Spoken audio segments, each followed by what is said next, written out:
जैसा कि आपको पता है, भारत में कुल 12 ज्योतिर्लिंग है जो कि भगवान शिव को समर्पित है। कहा जाता है कि इन ज्योतिर्लिंग के दर्शन मात्रा से भक्तों का मोक्ष का द्वार खुल जाता है। ऐसे ही ज्योतिर्लिंगों में से एक ज्योतिर्लिंग श्री ओंकारेश्वर की मान्यता पूरी दुनिया में व्याप्त है। यह ज्योतिर्लिंग मध्य प्रदेश में पवित्र नर्मदा नदी के तट पर स्थित है। इस स्थान पर नर्मदा के दो धाराओं में विभक्त हो जाने से बीच में एक टापू सा बन गया है। इस टापू को मांधाता पर्वत या शिवपुरी कहते हैं। नदी की एक धारा इस पर्वत के उत्तर और दूसरी दक्षिण होकर बहती है। दक्षिण वाली धारा ही मुख्य धारा मानी जाती है। इसी मांधाता पर्वत पर श्री ओंकारेश्वर ज्योतिर्लिंग का मंदिर स्थित है। पूर्व काल में महाराज मांधाता ने इसी पर्वत पर अपनी तपस्या से भगवान शिव को प्रसन्न किया था। इसी से इस पर्वत को मांधाता पर्वत कहा जाने लगा।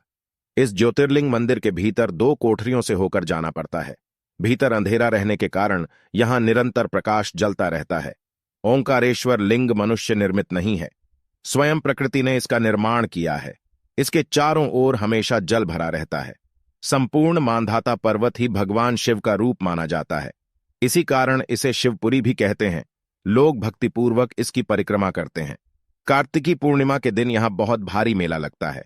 यहां लोग भगवान शिवजी को चने की दाल चढ़ाते हैं। रात्रि की शिव आरती का कार्यक्रम बड़े भव्यता के साथ होता है। तीर्थयात्रियों को इसके दर्शन अवश्य करने चाहिए। इस ओंकारेश्वर ज्योतिर्लिंग के दो स्वरूप हैं। एक को ममलेश्वर के नाम से जाना जाता है। यह नर्मदा के दक्षिण तट पर ओंकारेश्वर से थोड़ी दूर हटकर है।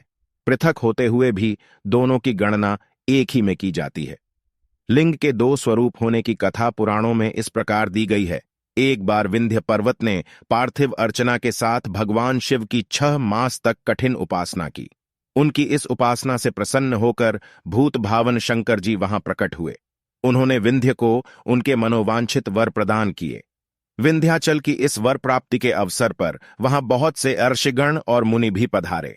उनकी प्रार्थना पर शिवजी ने अपने ओंकारेश्वर नामक लिंग के 2 भाग किए। एक का नाम ओंकारेश्वर और दूसरे का अमलेश्वर पड़ा।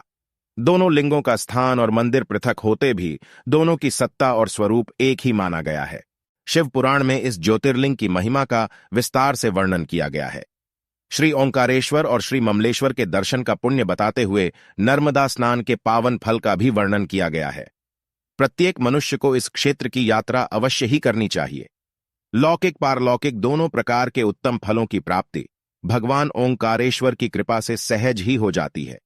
अर्थ, धर्म, काम, मोक्ष के सभी साधन उसके लिए सहज ही सुलभ हो जाते हैं। अंततः उसे लोकेश्वर महादेव भगवान शिव के परम धाम की प्राप्ति भी हो जाती है। भगवान शिव तो भक्तों पर अकारण ही कृपा करने वाले हैं।